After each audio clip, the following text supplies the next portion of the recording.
Very good evening to everyone. আজকে আমরা language পেডাগোগির বিভিন্ন ধরনের মূল্যায়ন বা অ্যাসেসমেন্টের পিওয়াইকিউ প্রশ্নগুলি সলভ করব। প্রথমেই ডিসেম্বর 2024 থেকে নিচের কোনটি মূল্যায়ন প্রসঙ্গে সত্য নয়? অপশন 1, এটি ছাত্রদের দক্ষতা প্রদর্শনের ঠোস প্রমাণ প্রদান করে। এটা তো ঠিকই। এটি ছাত্রদের বিকাশের গতিকেও মূল্যায়ন করে। এটাও ঠিক। এটি কেবলমাত্র শিক্ষকের দ্বারাই করা সম্ভব, যেটা হচ্ছে ভুল। এটি ছাত্রদের উন্নতিতে একটি সামগ্রিক দৃষ্টি প্রদান করে। তাহলে বলা হয়েছিল কোনটি সত্য নয়। কোনটি সত্য নয়? অপশন নাম্বার 2 হচ্ছে অপশন নাম্বার 3। এটা অপশন নাম্বার 3 হচ্ছে সত্য নয়, মানে এটি কেবলমাত্র শিক্ষকের দ্বারাই করা সম্ভব। এটা ভুল, কারণ পিয়ার অ্যাসেসমেন্টও হয়, মানে সহপাঠী দ্বারা, সেলফ অ্যাসেসমেন্ট হয় নিজের দ্বারা। তাহলে আমরা নেক্সট প্রশ্ন দেখে নেব। নেক্সট প্রশ্ন হচ্ছে আবার ডিসেম্বর 2024 থেকেই দুটি গুরুত্বপূর্ণ মূল্যায়নের প্রসঙ্গে কোন বিবৃতিটি সত্য বলা হয়েছে? সামগ্রিক মূল্যায়ন হলো সারা বছর সবকটি মূল্যায়নের সামগ্রিক যোগফল। শিখন স্তরের মাধ্যমে গঠনমূলক মূল্যায়ন লাগাতারই চলতে থাকে। শিখন স্তরের পূর্বে এবং চলাকালীন সামগ্রিক মূল্যায়ন করা হয়। গঠনমূলক মূল্যায়ন শিখনের কার্যপ্রণালী অপেক্ষা গঠনকেই অধিক গুরুত্ব দেয়। তাহলে এটার উত্তর কি হবে? এটার উত্তর হবে, দেখুন বলেছিল কোনটি সত্য। সামগ্রিক মূল্যায়ন তো সারা বছর ধরে তো এটা হয় না, এটা তো শিখন স্তরের মাধ্যমে যে গঠনমূলক যেটা মূল্যায়ন সেটাই কিন্তু সব সময় ধরে চলতে থাকে। আর আমাদেরকে বলেছিল যে কোনটি সত্য। তাহলে কোনটি সত্য? 141-এর হচ্ছে অপশন নাম্বার 2, যে শিখন স্তরের মাধ্যমে গঠনমূলক মূল্যায়ন লাগাতার চলতে থাকে। তারপরে কোশ্চেন হচ্ছে নিচের কোনটি গঠনমূলক মূল্যায়নের উদাহরণ নয়? প্রথমে আছে শিক্ষাবর্ষের অন্তে একটি পর্ব পড়তো, বা হচ্ছে যেটা টার্ম এন্ড পেপার।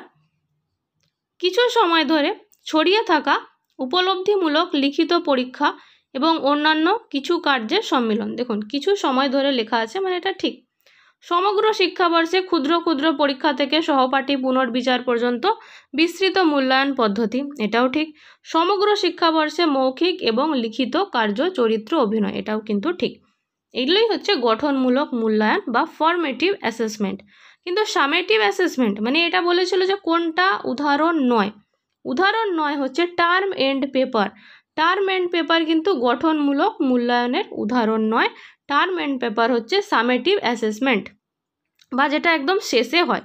তাহলে কোনটি এর উদাহরণ নয়? Option number 1। আমরা নেক্সট কোয়েশ্চেন দেখব। ড্যাশ হচ্ছে প্রদত্ত তথ্যর্ধ মূল্যায়ন অথবা অনুমান। এর উত্তর কি হবে? ব্যাখ্যা, অনুমতি, বিশ্লেষণ নাকি এক্সট্রাপোলেশন বা অতিরিক্ত তথ্য নিরূপণ। মানে এদের মধ্যে কোন জিনিসটা হচ্ছে তথ্যর্ধ মূল্যায়ন অথবা অনুমান? এর উত্তর হবে অপশন নাম্বার 4, অতিরিক্ত তথ্য নিরূপণ। নেক্সট কোশ্চেন, গঠনমূলক মূল্যায়নে কোন উপাদানটি আদর্শ নয়? আপনাদের হয়তো বাংলা ইংলিশে অসুবিধা হতে পারেন। ফর্মেটিভ এবং সামেটিভ অ্যাসেসমেন্ট এর বাংলা দুটো যেটা, সেটা কিন্তু আপনারা দেখে নেবেন। দেখুন গঠনমূলক মূল্যায়নের কি বলছে, যে গঠনমূলক মূল্যায়নে কোন জিনিসটা মানে কোন উপাদানটা হচ্ছে আদর্শ নয়। গঠনমূলক মানে কিন্তু সবসময় কিন্তু এটা ফর্মেটিভ।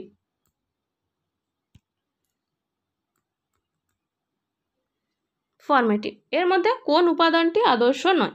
একটা বলেছে প্রদত্ত কার্য, এটা তো এর উপাদান। প্রদত্ত কার্য যেটা, প্রকল্পও এর হচ্ছে উপাদান, শ্রেণী উপস্থাপনাও এর উপাদান। তাহলে এর উপাদান নয় কোনটি? কাগজ পেন্সিলের পরীক্ষা। এটা কিন্তু সামেটিভ অ্যাসেসমেন্ট বা সামষ্টিক মূল্যায়নের উপাদান। তাহলে কোন উপাদানটি আদর্শ নয়? সেটা হচ্ছে অপশন নাম্বার 2। দেখুন বেশিরভাগ কিন্তু কোশ্চেনগুলো পেপার 2তেই আসছে।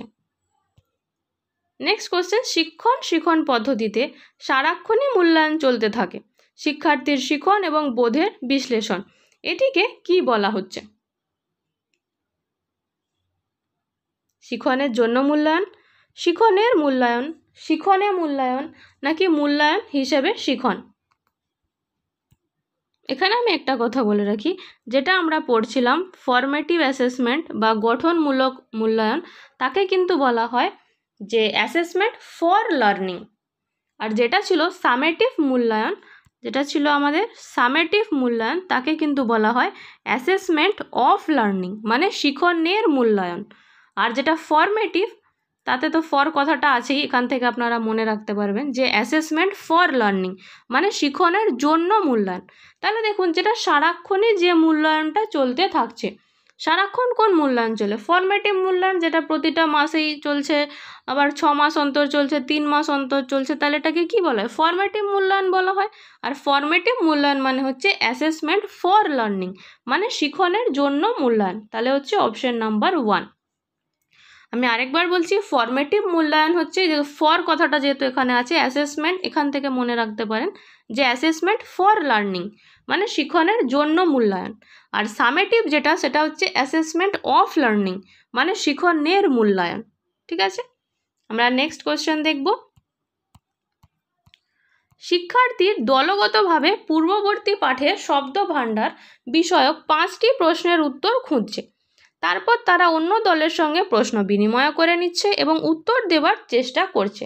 তাহলে এই দৃষ্টান্তকে আমরা কি বলতে পারি? নিজে নিজেই করছে বা আত্মমূল্যায়ন, নাকি ফিডব্যাক মানে টিচার কিছু বলছে, নাকি কিছু পড়ছে এরা, বা রিডিং অ্যাসেসমেন্ট?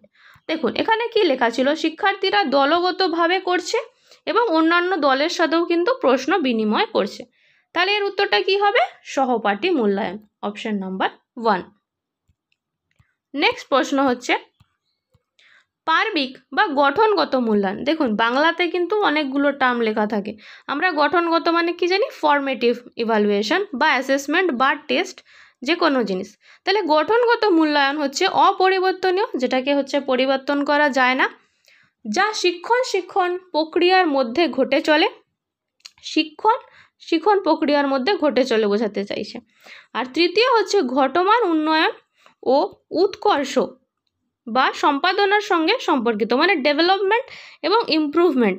আর হচ্ছে পূর্ব নির্দিষ্ট অথবা পাঠ্যক্রমের এক নির্দিষ্ট পর্যায়ে পালিত দায়িত্ব। আপনাদের 4টে অপশন দেখে একটু মাথাখানি ঘাবড়ে যেতে পারে। আপনারা ভাবুন, আমরা অ্যাসেসমেন্ট কেন করি? ফরমেটিভ হোক, সামেটিভ হোক, কিসের জন্য করি? ডেভেলপমেন্টের জন্য করি। দেখুন এই ওয়ার্ডটা আপনি এখানে দেখতে পাচ্ছেন অপশন নম্বর 3-তে। আমরা কিসের জন্য করি? ডেভেলপমেন্টের জন্য করি। তাহলে ফরমেটিভ অ্যাসেসমেন্টে কি করা হয়? ঘটমান উন্নয়ন মানে অপশন নাম্বার 3 ও উৎকর্ষ সম্পাদনের সঙ্গে সম্পর্কিত। বাংলা ওয়ার্ডগুলো হয়তো আপনাদের কাছে খুব ইজি হতে পারে, কিন্তু অপশানে দেখবেন ইংলিশ ওয়ার্ডগুলো কিন্তু আরেকটু বেশি ইজি হয়। নেক্সট কোয়েশ্চেন হচ্ছে, আবার দেখুন পেপার 2 থেকেই আসছে, কোনো নির্ণায়ক অভিক্ষা ব্যবহৃত হয় ড্যাশ মূল্যায়নের জন্য। নির্ণায়ক অভিক্ষা মানে যে আমরা ডায়াগনস্টিক অ্যাসেসমেন্ট পড়ছিলাম, সেটা হচ্ছে এখানে টেস্টের কথা বলছে, সেটা কোন মূল্যায়নের জন্য ব্যবহৃত হয়? শিক্ষার্থীর কোনো পাঠের প্রধান পয়েন্টগুলি সংক্ষেপে গুছিয়ে নেওয়ার জন্য, মানে জিস্টের জন্য। শিক্ষার্থীর নিজের ভুলগুলি নিজেই শনাক্ত করার সামর্থ্য না, এটা তো সেলফ অ্যাসেসমেন্ট, আর প্রত্যেকটা পয়েন্টকে তো গুছিয়ে নেওয়া হয় না। কৃতি সম্পাদন অনুসারে শিক্ষার্থীর র্যাঙ্ক, এটা তো সামেটিভ অ্যাসেসমেন্টে হয়। ভাষা ক্ষেত্রে শিক্ষার্থীর দুর্বলতা এবং সামর্থ্যের জায়গাগুলিকে চিহ্নিত করার জন্য। তাহলে কিসের জন্য হয়? দেখুন কোন মূল্যায়নের জন্য ডায়াগনস্টিক টেস্ট হয়? এই উপরের 3টের জন্য তো হয় না। কিসের জন্য হয়? অপশন নাম্বার 4-এর জন্য। এবার চলুন অপশন নাম্বার 4টা আমরা একবার বুঝে নিই। কি বলা হচ্ছে? ভাষা ক্ষেত্রে শিক্ষার্থীর দুর্বলতা ও সামর্থ্য। আমরা অ্যাসিড এবং বেস সম্পর্কে এই উদাহরণটাই আমি আগের দিন দিয়েছিলাম। আমরা কেন প্রশ্ন করলাম যে আমে কি অ্যাসিড থাকে, আপেলে কি অ্যাসিড থাকে, কিংবা টমেটোতে কি অ্যাসিড থাকে? কারণ কি আমরা বুঝতে পারবো যে শিক্ষার্থী কোন কোন জায়গাতে স্ট্রং, কোন কোন জায়গাতে উইক, এটা জানার জন্যই কিন্তু ডায়াগনস্টিক টেস্ট বা অনুসন্ধান বা নির্ণায়ক অভিক্ষা করা হয়ে থাকে। নেক্সট প্রশ্ন হচ্ছে, শিক্ষিকা তার শিক্ষার্থীদের লিখন সামর্থ্যের উন্নতি যাচাই করতে চান। এ ব্যাপারে কোনটি তার সবচেয়ে নির্ভরযোগ্য উপায় হবে? সাক্ষাৎকার, কিংবা রুব্রিক্স, পোর্টফোলিও, নাকি আত্মমূল্যায়ন? কিসের জন্য লিখন সামর্থ্যের সে হচ্ছে উন্নতি করতে চাইছে, তার জন্য কোনটা সবচেয়ে বেশি উপযোগী হবে? তাহলে এর উত্তরটি কি হবে? সাক্ষাৎকার নিলে কি কোনো লিখন সামর্থ্য জানা যাবে? জানা যাবে না। রুব্রিক্স মানে তো আমরা জানি যে এটা রেটিং স্কেলের মতোই, এতেও উন্নতি জানা যাবে না। তাহলে লিখিত সামর্থ্য মানে যেখানে আঁকা থাকবে, রচনা থাকবে, বিভিন্ন প্রজেক্ট থাকবে, সেগুলো কোথায় থাকে? সেগুলো থাকে হচ্ছে পোর্টফোলিওতে। তাহলে এই ব্যাপারে তার সবচেয়ে নির্ভরযোগ্য উপায় কি হবে? Option number 3, portfolio. তারপরে কোশ্চেন আমরা দেখব যে নিচের কোনটিকে পোর্টফোলিও মূল্যায়ন বলা হবে? শিক্ষার্থীর সামগ্রিক মূল্যায়নের উদ্দেশ্যে তাদের বিভিন্ন শিখন নমুনা সংগ্রহ এবং নথিভুক্ত করা, এটা তো ঠিক। সারা শিক্ষাবর্ষ জুড়ে প্রতিটি শিক্ষার্থীর নথি সংগ্রহ করা, এটা আমরা সামেটিভ মূল্যায়নে করে থাকি। শিক্ষার্থীর পর্বান্তিক পরীক্ষা বা টার্ম এন্ড এক্সামিনেশন নেওয়া এবং তার সামগ্রিক মূল্যায়ন কাজে তা ব্যবহার করা, এটাও কিন্তু নয়। সারা বছর ধরে আনুষ্ঠানিক বা ফর্মাল টেস্টের মাধ্যমে মূল্যায়ন করা, এটা কিন্তু নয়। সব দিন ধরেই হবে বা সামগ্রিকভাবেই হবে, কিন্তু সেখানে শুধুমাত্র টেস্ট বা মূল্যায়ন নয়, তার সাথে সাথে বিভিন্ন শিখন নমুনা সংগ্রহ করা হবে। মানে তার বিহেভিয়ার কীরকম, তার ড্রয়িংয়ে কীরকম, সে মিউজিকে কীরকম, ডান্সে কীরকম, সব কিছু। তাহলে নিচের কোনটিকে পোর্টফোলিও মূল্যায়ন বলা হচ্ছে? সেটা হচ্ছে অপশন নম্বর 1। নেক্সট প্রশ্ন 2021 থেকে, শিক্ষার্থীর ভাষা ব্যবহারের মূল্যায়নের নিচের কোনটি সর্বাপেক্ষা প্রয়োজনীয়? চেকলিস্ট, রেটিং স্কেল, পোর্টফোলিও নাকি ইন্টারাকশন? তাহলে শিক্ষার্থীর কিসের জন্য বলা হচ্ছে? ভাষা ব্যবহারের মূল্যায়নের জন্য। সব থেকে বেশি মানে নাচ গান, তারপরে হচ্ছে খেলাধুলা, ছবি আঁকা আমরা কোথায় জানতে পারছি? পোর্টফোলিওতে জানতে পারছি। তাহলে নিচের সর্বাপেক্ষা কোনটি প্রয়োজনীয়? পোর্টফোলিও প্রয়োজনীয়। তারপরে কোশ্চেন, একটি ভাষা শিক্ষিকা ছাত্রদেরকে তাদের সবচাইতে ভালো 5টি জিনিস তাদের পোর্টফোলিওতে রাখতে বললেন এবং অন্যান্যগুলি সরিয়ে দিতে বললেন। এরপর তিনি তাদের এই 5টি নির্ধারিত জিনিসের বিশেষ বৈশিষ্ট্যগুলি প্রতিফলিত করতে বললেন। তাহলে এই প্রতিফলনটাকে কি বলা হবে? দেখুন এখানে খুব ভালো করে কি বলছে, ছাত্রদেরকেই বলছে তাদের সবচাইতে ভালো 5টি জিনিস পোর্টফোলিওতে রাখতে। তাহলে আপনার কাছে ধরুন 10টা পেজ আছে, তার মধ্যে ভালো 5টা জিনিস আপনি নিজে চুজ করছেন। তাহলে কি সেখানে আপনার সহপাঠী সাহায্য করছে, আপনি নিজেই করছেন, আপনার টিচার হেল্প করছে, নাকি সামেটিভ অ্যাসেসমেন্ট হচ্ছে? এই কোশ্চেনটা হচ্ছে 148 নাম্বার কোশ্চেন। এটা হচ্ছে আপনাদের হোম টাস্ক থাকলো। এই কোশ্চেনটা একটু ঘুরিয়ে প্রশ্ন, কিন্তু খুবই ইম্পর্ট্যান্ট এবং ভালো প্রশ্ন। ছাত্রদেরকেই তাদের সবচাইতে ভালো 5টি জিনিসকে পোর্টফোলিওতে রাখতে বলেছেন। তাহলে এটি কী ধরনের মূল্যায়ন? এটা আপনারা অবশ্যই কমেন্টে জানাবেন। নেক্সট কোশ্চেন হচ্ছে, পোর্টফোলিও হলো একটি কিসের উদাহরণ? এটিও খুব ভালো কোশ্চেন।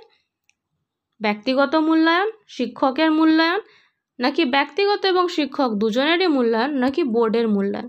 দেখুন পোর্টফোলিওতে আপনি নিজেও নিজের সবচেয়ে ভালো জিনিসগুলোই রাখবেন এবং টিচারও সেটাকে মূল্যায়ন করবে। তাহলে পোর্টফোলিও হলো কিসের উদাহরণ? অপশন নাম্বার 3, দুটোরই উদাহরণ, যেখানে ব্যক্তিগত এবং শিক্ষক উভয় মূল্যায়ন করবে। তারপরের কোশ্চেন হচ্ছে পেপার 2 থেকে এসেছে, একজন শিক্ষক একটি ছাত্রের জীবনের কিছু সিগনিফিক্যান্ট ইনসিডেন্টগুলোকে লক্ষ্য করলেন এবং সেটাকে নথি বা রচনা করে ফেললেন। তাহলে এটাকে তো রিউব্রিক্স একেবারেই বলা হবে না। এটিকে পোর্টফোলিও বলা হবে, নাকি অবজারভেশন বলা হবে, নাকি অ্যানাকডোটাল রিপোর্ট বলা হবে? খুব ভালো করে দেখবেন কোশ্চেনটা। বলছে জীবনের কিছু ঘটনা, তাৎপর্য ঘটনাকে সে লক্ষ্য করলো এবং সেটাকে নথি রচনা করলো, মানে উইথ ডেট সে লিখলো। কে লিখছে? একজন টিচার লিখছে, স্টুডেন্ট কিন্তু লিখছে না। তাহলে এটাও আপনাদের জন্য হোম টাস্ক থাকবে। এটা খুবই সহজ, আমি তার মধ্যে একটা ক্লু বলেও দিয়েছি যে উইথ ডেট লিখছে সে, যেহেতু নথি মানে কি সবসময় উইথ ডেট লেখা হচ্ছে সেই জায়গাটা। আর কি লিখছে?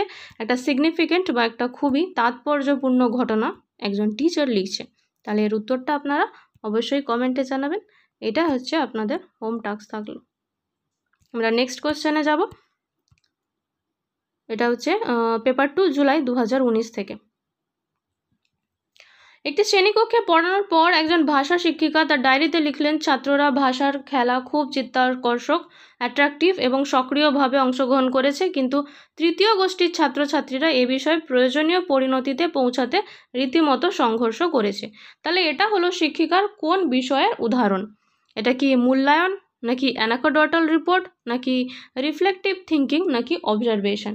এখানে আপনাদের হয়তো মনে হতে পারে এটা অ্যানাকোডটাল রেকর্ড, কিন্তু খুব ভালো করে দেখুন সে কি লিখছে। সে লিখছে ছাত্ররা ভাষার খেলা খুব চিত্তাকর্ষক মনে করছে এবং সক্রিয়ভাবেও অংশগ্রহণ করছে, কিন্তু তৃতীয় গোষ্ঠীর ছাত্রছাত্রীরা সেখানে পৌঁছাতে পারছে না। তার মানে সে কিন্তু এই পুরো জিনিসটা নিয়ে সে ভাবছে, এটা হচ্ছে সে যেটা ভাবছে তার ধারণা। এ স্পেশালি লিখছে না যে এই ছাত্রটা খেলায় ভালো কিংবা এই ছাত্রটা বা ছাত্রীটা খেলায় ভালো না, সেটা কিন্তু লিখছে না।